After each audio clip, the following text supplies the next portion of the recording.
Pra lufta reale është midis dy boshteve. Dy boshteve. Perëndimit dhe BRICS-it, por po ndodh në zona të caktuara. Një pjesë ndodh në Ukrainë, një pjesë po ndodh në Iran. E qartë. Ndërkohë, Dritan, ajo që bën përshtypje është që sërisht sot kishte një lajm për sa i përket të mbylljes së ngushticës së Bab el Mandebit. Çka si e lexon këtë? Huthët në këtë aspekt kanë deklaruar që ta mbyllin Bab el Mandebin, pra kjo do të thotë që Arabia Saudite nga 5 milion fuqi nafte që shiste në ditë, sepse i merrte nga porti është një port në afërsi të Xhedas. Tashmë nuk do të shesi, por do të shesi diku të rreth 1 deri 2 milion fuqi nafte në ditë. Sepse anijet e mëdha që transportojnë naftë nuk mund të kalojnë në ngushticën e Suezit, në kanalin e Suezit. Po. Pra në kanalin e Suezit nuk kalojnë dot dhe janë detyruara të vinë vërdall anijet e mëdha. Këto anijet e mëdha nuk lejohen të hyjnë në Bab el Mandeb, pra porti është porti Janbu. Pra Janbuja është këtu. Në këtë Janbu nga kanali i Suezit mund të vinë anije të vogla të cilat nuk mbajnë më tepër se pra është bllokuar dhe Hormuzi edhe Bab el Mandeb. Fuqi nafte anijet. Ato që mbajnë deri 2 milion fuqi nafte në ditë, ato duhet të kalojnë patjetër vetëm tu se atje nuk kalojnë dot. Pra janë bllokuar anijet e mëdha dhe janë lënë vetëm të voglat që vinë nga ande këtej. Dhe kjo do thotë 1 milion, 2 milion fuqi nafte në ditë, domethënë që do të shkojmë drejt një krize ekonomike të ardhshme, krize e cila do të fillojë të ndihet të paktën pas 3 muajve. Pra në rast se kjo do të zgjasi, ky efekt do të zgjasi 1 muaj e më shumë, atëherë kjo krizë ekonomike për shkak të kësaj nafte do të japë efektet e saj pas 3 muajsh. Dhe pas 3 muajsh do të kemi rritje kolosale të çmimeve, rënje të energjisë elektrike, rritje të çmimit të energjisë elektrike, pra problemi ndryshme dhe baza kryesore ku do të jep efektet e para do jepen në Azi, sepse Arabia Saudite mbulon Azin. Do të japin gati afër nëntorit dhe tetorit para zgjedhjeve. Në atë pikë në atë moment do të japi efektet. Prandaj është zgjedhur sepse gjithnjë kjo që ndodh jep efektet pas 3 muajsh. Dhe prandaj këta po ecin, prandaj them që kanë një plan të qartë dhe të mirëfillt për të dhënë këto efekte. Dhe vendet të cilat nuk kanë efekt në mes, Rusia s'është produse naftës, edhe gazit e shet, Kina e cila ka marrëdhënie me Rusinë dhe blen, nuk ka përndet, dhe gjithë aleatët e tyre që i përkasin BRICS-it që nuk kanë për të pasur këto probleme. Ndërsa gjithë pjesat e botës do të ketë këto probleme ekonomike dhe krizë, përfshi edhe Shtetet Bashkuara të Amerikës, të cilat do të ndikojnë automatikisht në zgjedhjet e nëndorit. Dhe pastaj lirisht mund të themi që Kina dhe Rusia kanë ndërhyrë në zgjedhjet e nëndorit, sepse kjo është një lloj ndërhyrje pra politike e jashtme. Kjo është për mënyrën ajo që po Dritan, ndërkohë që dhe ti e the që jemi përballë një lufte të madhe midis dy bllokeve. Rusia dhe Kina nga njëra anë, Shtetet e Bashkuara dhe Perëndimi nga ana tjetër. Regjia duhet të kemë një hartë aty ku është një për atë luftën totale. Pse mendon se duke qenë se palët janë në konflikt hapur, pse mendon se Shtetet e Bashkuara të Amerikës nuk do ta marrin një vendim për të ndërhyrë ushtarakisht me trupa në Iran, duke qenë se vihet në diskutim roli i tyre në ditët e mesme për herë të parë pas shumë viteve. Trupa duhet para të kesh këto baza operacionale. Pra bazat operacionale nga cilat mund të jetë me trupa po bëhen zero, pra po zerrohen. Po hiqet mundësia e funksionimit të tyre bazave operacionale. E qartë. Ti duhet të nuk mund hiqeni nga mendja që mund të bësh sot një operacion ushtarak toksor pa mbulim nga ajri. Nuk ekziston. Në luftën e parë ekzistonte, në këtë kohë nuk ekziston më. Nuk ekziston më. Pra duhet patjetër që ti të kesh mbështetje nga ajri. Dhe në momentin që ti këta avion i ke hequr nga këto baza ku i kishe, ke hequr avionët këtu, ke hequr avionët, nga këtu i ke hequr avionët, i ke çuar këtu. I ke çuar këtu në Jordani këta avion. Po. Pra në Jordani dhe në Izrael. Pra imagjinoni në rast se ushtari do të hidhet këtu. Ti duhet mbështetje ajrore menjëhershme. Dhe ti duhet të mbash në rotacion në ajër mbi 1.000-1.200 avion gjatë gjithë kohës në ajër. Që të për të mbrojtur këtë. Por këta 1.000-1.200 avion që ti mbash në ajër, pra duhet të gjëroj sepse fluturojnë me kohë 2 orë, 3 orë. Pra duhet të zëvendësohen. Dhe në total ti duhet i kesh mbi 2-3.000 avion që të mbash ta 1.200 avion në ajër. Sepse është rotacioni që bën. Por ti mbash ta 2-3.000 avion, ku do ti mbash? Sepse nuk ke baza operacionale nga ti ngresh, sepse nuk mund ti ngresh, pra këtu baza këtu nuk ekziston, baza këtu s'ekziston, baza këtu s'ekziston më, baza këtu s'ekziston më. Baza këtu nuk ekziston. Prandaj janë goditur po thua që këto në mënyrë që mos i kesh bazë operacionale për të mbuluar këtë operacion. Nesër një operacion ajrore. Nga këtu ti nuk i mbulon dot 24 orë, pra nuk e dhe lë pa mbulim, sikur edhe gjysmore ta lësh një pjesë të frontit pa mbulim, atë e ke humbur totalisht. Sot me zbulimin e sotëm, me avancimin e sotëm të teknologjisë dhe të kontrollit të frontit. që ndodh sot, të dronëve dhe sateliteve. Kjo është nga ana ajrore. Pra ti nuk mund të bësh një bombardim disa orësh, po pastaj nuk e mbulon dot gjatë gjithë kohës. Pra është e pamundur që ta mbulojë se si ke këto kapacitete. E dyta, kapacitetet njerëzore. Sërish të duhen këto baza, pra të duhet kapacitet njerëzore nga Iraku. Mundësia është zero, sepse kjo është zonë shiite, e mbuluar me shiite, edhe këtë pra është e pamundur. Nëpërmjet kurdëve dritanë se ajo edhe nëpërmjet kurdëve është pothuajse zero mundësia sepse terreni këtej. Se këtu thot pushtimi separatist i kurdëve. Po. Kjo është bërë që kurdët të luftojnë, po kurdët nuk kanë kapacitete. Kurdët kështu Izraeli nuk kanë kapacitete organizative të tilla dhe ushtarake që të arrijnë të shkaktojnë qeverisë iraniane ose forcave iraniane një dëm strategjik ose dëm operacional. Aktualisht gjatë gjithë kësaj kohe që kemi folur, gjatë gjithë këtyre bombardimeve të këtyre bazave, për çdo ditë janë bombarduar të gjitha bazat kurde në Kurdistan. Po. Pra duke hequr atyre mundësinë e një organizimi qoftë edhe nga ana taktike, qoftë edhe nga ana operacionale. Pra është e pamundur ta plus terreni i cili bëhet larg, është një terren malor dhe jo me rrugë të shtruara ose me rrugë të ndërtuara autostrada. Pra është e pamundur që të kalosh këtej me mjete ushtarake. Mund të shkaktoj një problem, po është e pamundur që të shkaktosh dëm një qeveri ose ta detyrosh që me veprimtarinë tënde këtu kjo qeveria të bjeri. Ose të shkaktosh probleme operacionale forcave ushtarake iraniane që aktualisht mbërrin në 1 milion, por nesër mund të mbërrin në 10 milion në një organizim tentativ pushtimi. Për ta bërë atë tentativën e pushtimit, sërish të duhen këto forca ushtarake që i fut këtu, të duhet i kesh në këto baza. Por në momentin që këto baza nuk janë operacionale, ditën për ditë, atëherë ti nuk grumbullon dot forca. Në rast se ti do bësh një forcë për të bërë një pushtim të mirë të gjithë Tibrezit nga këtu deri këtu të duhen vetëm këtu të duhen 200.000 forca pushtuese. Pa llogaritur. Pra, në moment që ti ke 200.000 forca pushtuese, forca mbështetëse të duhen edhe 400.000 të tjera. Pra në total të duhen 600.000 forca ushtarake ti mbledhësh në këtë rajon. Për të shkuar në atë skenar. Për të mbledhur të 600.000 forca ushtarake në këtë rajon, të duhen një vit kohë, në rast se nis sot. Thjesht për t'i mbledhur. Thjesht për t'i mbledhur ato. E qartë. Dhe pse po e krahasojmë të me luftën e Irakut, Shtetet Bashkuara të Amerikës, ju deshën 9 muaj që të mblidhin një koalicion për 300.000 forcash. 9 muaj që ta mbin në Arabi Saudite, ta mblidhin në Arabi Saudite, në Jordani, në Siri, seriozisht në Jordani, në Arabi Saudite, në Katar, në Oman, në këto vende që të sulmonin Irakun. Pra të merrnin Kuvajtin. Jo Irakun, po të merrnin Kuvajtin. Një vend kaq i vogël. Pra shihni Kuvajtin. Vetëm për këtë brezin këtu. Vetëm për këtë brezin këtu. Pra bëj vetëm për këtë brezin këtu.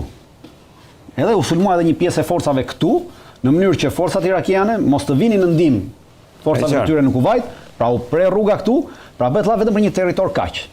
Për një territor kaq u desh po thua e qartë. Desh 9 muaj. Tash po flasim për një territor diku që është 100 herë më i madh se sa kaq. Pra është pamundur koncepti i kësaj, ti ta bësh. Po të shihni rusët në Ukrainë, ju desh 6 muaj që të grumbullonin 120.000 forca ushtarake kur nisën operacionin e parë në shkurt të 22-shit. Ju desën 6 muaj për të grumbulluar 120.000 forca ushtarake. Dhe të pacënuara, ndërkohë që ti këto forca këtu aktualisht nuk i mbledh dot sepse bazat vazhdojnë të jenë në goditje. Pra i ke të cënuara.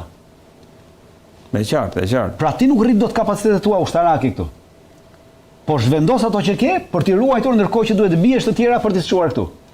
Pra është jashtë çdo lloj logjike operacionale bërja e një pushtimi të tillë. Këtu mund të kesh veprime ushtarake të vogla me grupe të vogla që hyjnë, po ajo nuk është pjesë pushtimi, ato janë operacione speciale. Jo, nëse nis fjala vjen siç e tregon harta, vin këto baluçet këtej. Nuk vin dot. Amerikanët dhe NATO këtej. Izraeli dhe kurdët këtej. Nuk vin dot dhe kanë asnjë lloj kapaciteti ta bëjnë atë. Fare. NATO këtu është bërë Turqia. Turqia në asnjë mënyrë nuk do merrte pjesë në këtë, sepse në rast se kurdët do arrinin të merrin këtë pjesë, atëherë gjithë kjo pjesë e Turqisë brenda një kohë 30 vjeçare do të përfundonte. Kështu që kjo këtu nuk ekziston hiç si opsion. Fare, Turqia nuk ekziston fare. Dhe Turqia e ka shprehur që në asnjë mënyrë nuk do lejonte që kurdët të bëheshin pjesë e kësaj bashkë me Izraelin, se nesër ktheheshin në kërcënim për. Pra, kjo pjesa këtu nuk ekziston hiç. Kjo këtu, mos e shihni. Kjo pjesa këtu. Kurdët nuk ekzistojnë, nuk kanë asnjë kapacitet. Izraeli mund të bëjë disa goditje ajrore, por nuk sjell dot rrëzimin e qeverisë ose të krijojë një kushte për pushtim. Shtetet Bashkuara të Amerikës nuk kanë baza operacionale që të mbledhin 600.000 forca këtu që pastaj çojnë 200.000 andej. Kështu që jemi në terma hipotetike. Mbeti vetëm në këtë që po ndodh. Pra në këto goditjet kështu ajrore që i bën njëra tjetrës dhe kundër me raketa dhe me avion dhe nuk ka asnjë veprimtari tjetër. Është jashtë çdo lloj mundësie e veprimtaria e pushtimit. Sepse më parë duhet i grumbullosh këto trupa. Pra, është shumë e thjeshtë edhe në një ndeshje futbolli. Në një ndeshje futbolli duhet të çosh ekipin, po duhet të çosh edhe tifozët. Pra, dhe për çuar tifozët do bësh plane ku do rrin këta tifozë. Ku do rrin ky ekip? Do përcaktosh hotelet, do presësh biletat, do sigurosh operacional, do sigurosh autobusët, gjitha ato gjëra. E njëjta gjë ndodh edhe për ushtrinë, që ta çosh atje. Do ta vesh, do ta kesh të sigurt, edhe kur i çon tifozët, llogarisin që të qëndrojnë nëpër zona ku nuk përplasen me tifozët e ekipit tjetër që mos kesh probleme. Por në kohën që ti gjitha zonat i kontrollon tifozët e ekipit kundërshtar, ti nuk vete dot atje. Jo. Pra, është një logjikë e thjeshtë, të llogarisim si një ndeshje futbolli. Vetëm se nëpër masa shumë më të mëdha dhe shumë më të përqendruara. Plani operacional është i qartë. Dritan, ndërkohë ajo që dua të diskutoj është se diskutuam dhe hyrjen e Izraelit në këtë ekuacion. Do ishte vetëm rasti i PKWX Mountain. Do doja i koment tani më për protestën se u bë të paktën 3-4 herë që nuk kemi folur fare në emision. Si po e lexon protestën, sepse të paktën nga media që raportojnë aty, ka një konfuzion të madh në raport me ato që po ndodh, pavarësisht se është e qartë që qytetarët janë aty çdo natë. Është dita e 52, besoj. Shiko, sot është dita e 52.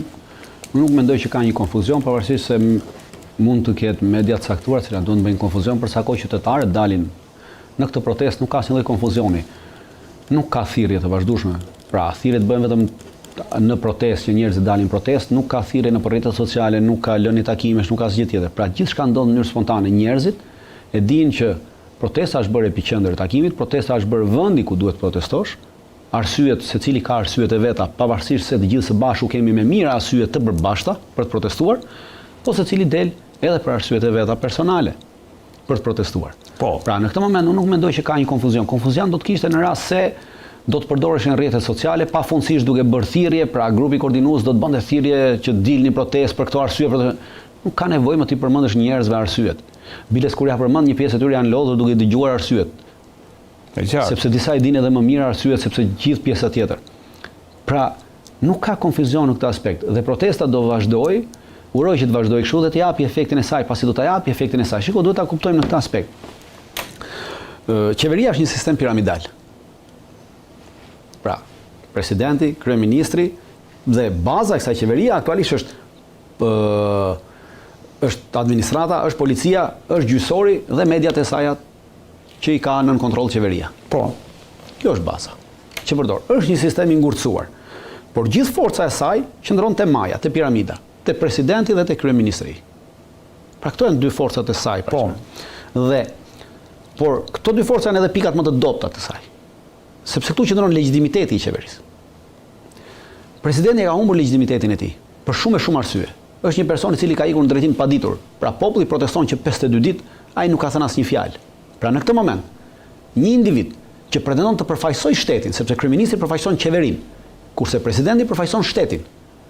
Dhe shteti kush është? Shteti është populli, që është pjesë brenda këtij shteti. E qartë. Është sovraniteti dhe kush është sovran? Sovrani është populli. Dhe në momentin që sovrani ka zgjedhur të protestojë për 52 ditë dhe presidenti nuk thot një fjalë, do të thënë ky zotëria ka humbur legitimitetin për t'u drejtuar këtij sovrani. Dakor. Dhe tashmë kemi të bëjmë me legitimitetin e kryeministit, i cili ka legitimitetin e qeverisë, po jo të sovranit.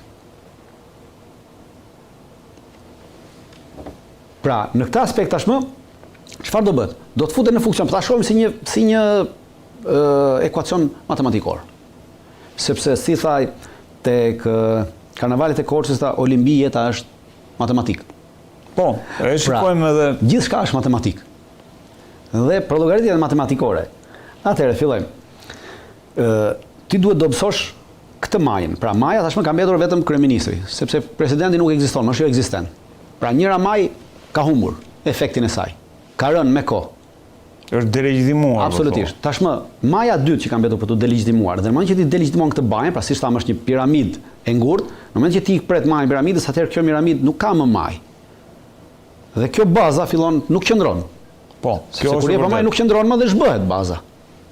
Pra totalisht zhbëhet gjyqësori i saj që ajo ka në kontroll, zhbëhet policia e saj, pra nuk i funksionon më, zhbëhet administrata e saj dhe zhbëhet edhe media cilën e ka në kontroll ajo. Atë media që ajo ka në kontroll. Po, Pra, pa etiketuar. Dhe vim, pra kemi në këtë aspekt, efekti i kësaj proteste është mediatik në këtë aspekt.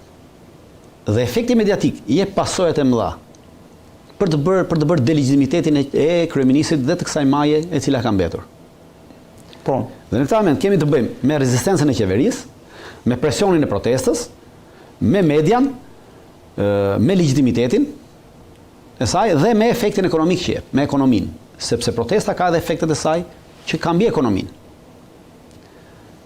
Dhe në momentin që kemi, pra le ta marrim shumë të thjeshtë që ta bëjmë për gjithë. Ta bëjmë kështu. Atëherë kemi P-ja, e cila është presioni i protestës. Plus median, pra efekti mediatik i një proteste të zgjatur si punë e kësaj, plus efekti ekonomik që e protesta, pra efekti ekonomik do të thotë që ti nuk ke më investime të huaja në rubrinë e Shqipërisë, nuk ka tentativa të huaja për të bërë investime në rubrinë e Shqipërisë, nuk ke më investime të brendshme, pra edhe ata oligarkët që deri dje investonin tashmë kanë ndërprerë investimet e tyre, nuk ke shitje apartamente, shembullkuar shitjet e apartamenteve, gjithçka tjetër, sepse njerëzit nuk po investojnë ekonomikisht sepse ka krijuar pasiguri, pra nuk e di se pasiguri në kuptimin politik, për garanci. Absolutisht, sigurimi politik për atë që thonë juve është ajo, e gjitha kjo, dhe në këtë moment kjo ka efekt ekonomik. Absolutisht po. Protesta e ka dhënë efektin ekonomik. E gjithë kjo protestë, pra, duhet të jetë më e madhe, pra gjithë kjo të tjetër, dhe kemi përballë, kemi rezistencën e qeverisë, pra rezistencën e pushtetit, të kryeministrit në këtë rast, dhe legitimitetin e tij. Pra, ekuacioni është ky, shumë i thjeshtë. Pra, duhet të jetë që presioni i protestës, plus presion mediatik, plus efektin ekonomik që protesta të jetë më i madh se rezistenca dhe legitimiteti. Po. Se këto të dy e kanë mbetur tashmë. Kryeministri po reziston deri diku. Legitimiteti ka humbur i kryeministrit. Ka humbur legitimiteti në momentin që bën veprimet e tij. Pra, një nga veprimet e tij e fundit ishte 4 milion euro për një koncert. Dhe kemi edhe një ministër tjetër, i cili i përket rrjeshtit të kësaj qeverie, i cili dele thotë që edhe ajo këngëtarja tjetër J-Lo kërkoi, kërkoi 2 milion euro garanci për protestë. Për shkak protestës. Pra, protesta po jep efektet e saj ekonomike dhe mediatike edhe jashtë vendit. Pra nuk i ka vetëm kombëtare efektet mediatike, po i ka ndërkombëtare. Po, e qartë. Dhe kjo e bën, pra presioni i protestës, plus efekti mediatik, plus efekti ekonomik i madh e rrëzon këtë rezistencën e qeverisë. Dhe në momentin që ky ekuacion funksionon, dhe ky ekuacion funksionon në bazë të zgjatjes të kësaj proteste. Pra, kjo protestë është në zgjatjes. Pra, kjo rezistencë në këtë mënyrë, dhe kjo rezistencë duhet të jetë paqësore. Pra, kjo protestë duhet të vazhdojë të mbetet paqësore. Sepse vetëm në këtë mënyrë ti e delegitimon forcën këtij pushteti, sepse pushteti e bën me dhunë forcën. E bën nëpërmjet frikës. Pra cila është frika? Frika që pushteti ushtron ndaj administratës vet, ndaj policisë që shikoni, po ju bët bashkë me këta, po i përkrat, ju heqim nga puna. Pra kjo është dhunë psikologjike në këtë moment. Por në moment që ti zgjat dhe edhe administrata dhe policia e kuptojnë që janë në krahun e gabuar, pra ata bëhen palë, pavarësisht se nuk marrin pjesë direkt, po bëhen palë me atë që shprehin, bëhen palë me atë që bëjnë like në internet, bëhen palë me atë që të thonë që vazhdoni, kur ti përplasësh me policinë në rrugë dhe ata të thonë vazhdoni siç e keni. Pra ti mund të rish 2 orë përballë një polici të parlamentit dhe ai thotë vazhdoni siç e keni. Me qartë, e qartë. Pra, këtu në këtë moment e ke delegitimuar forcën qeverisë. Dhe kësaj qeverie çfarë i mbeten? I mbeten vetëm 3 rrugë. E para është tërheqja totale e saj, pa që të largohet. E dyta është negocimi, po me këtë do negocoj, sepse negocimi në këtë moment duhet të kesh palën tjetër që të negociosh. Pala e protestës i ka përcaktuar pikat e saj, dhe pikat e palës protestës janë të panegociueshme. Dhe pika e parë është dorëheqja e kryeministit dhe qeverisë. Dhe në momentin që kjo dorëheqje ndodh, atëherë ka rënë ky legitimitet. Ka rënë edhe legitimiteti i parlamentit, i cili përfaqësohet nga kjo qeveri.